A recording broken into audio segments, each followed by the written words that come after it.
Spoštovani sodržavljani Evropske unije. Facebook ne omogoča prave debate, saj očitno sproža refleks vztrajanja pri svojem stališču. Toda meni ne gre za dokazovanje lastnega prav, ampak bi rada opozorila na resen problem, ki se ga moramo zavedati. Zahod s tem, ko Ukrajini preprečuje mirovna pogajanja, dostavlja nove pošiljke orožja in torej po nepotrebnem podaljšuje vojno, v kateri množično umirajo ljudje, izvaja zločin proti človeštvu.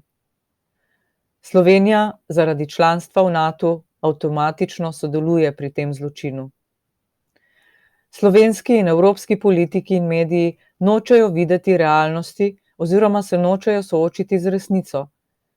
Nočejo videti 8-letnega prizadevanja Rusije za uveljavitev sporazuma Minsk 2.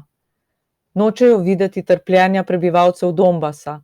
Nočejo videti dejanskih povodov za rusko posebno vojaško operacijo in še zlasti ne dejstva, da so ZDA leta 2014 v Kijevu z državnim udarom na oblast spravile ultranacionaliste, ki imajo žal vse značilnosti neonacistov. Za vse našteto, vse, kar sem povedala, obstajajo nesporni dokazi, ki si jih lahko poiščete oziroma preberete v mojem članku. Ali pa v katerih drugih, saj nisem samo jaz o tem pisala. Slovenski in evropski politiki in mediji nočejo priznati, da je rusofobija strukturno povsem enaka kot antisemitizem. Gre namreč za spodbujanje kolektivnega sovraštva do Rusov. To je naša kolektivna krivda in do tega se moram kot državljanka Republike Slovenije in državljanka Evropske unije jasno opredeliti. Zame je to povsem nedopustno. V naslednjem koraku moram tudi poskusiti kaj ukreniti. To je moja, pa ne le moja, to je naša odgovornost. Soočiti se moramo z resnico, pa naj bo še tako boleča. Seveda mi ni vseeno, ko gledam, kako zlahka so slovenski in evropski politiki in mediji sprejeli nacistično ideologijo, propagando in cenzuro, ki jim jih narekuje Zahod.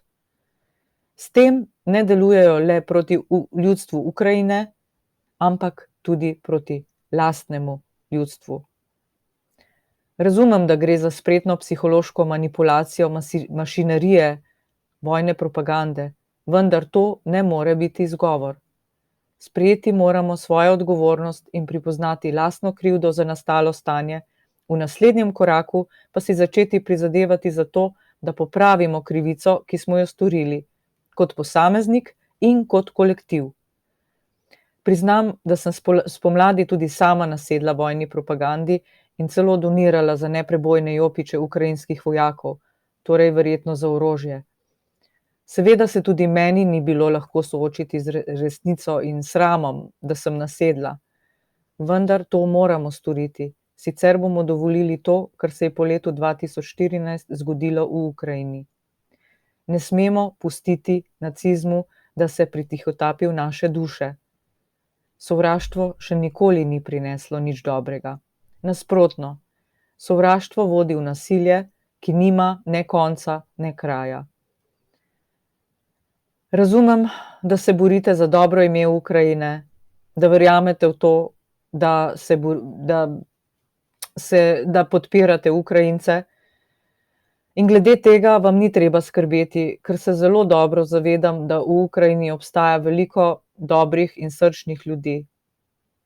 Skratka, to, da opozarjam na kijevski neonacistični režim, ne pomeni, da ne maram Ukrajine.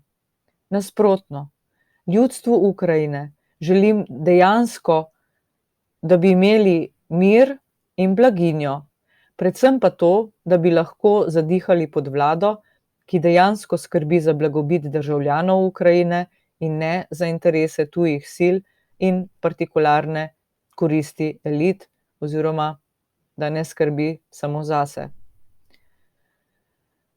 Nimam namena spreminjati vašega mnenja. Prosim samo, da si vzamete čas in se poučite o dejstvih. Potem naj se odloči vsak po svoji vesti tako da sprejme nase polno odgovornost za svojo odločitev. Upam, da razumete, kaj bi vam rada povedala, kljub temu, da Facebook ne omogoča poglobljenega branja in poslušanja. Ljudstvu Ukrajine želim vse dobro in predvsem mir.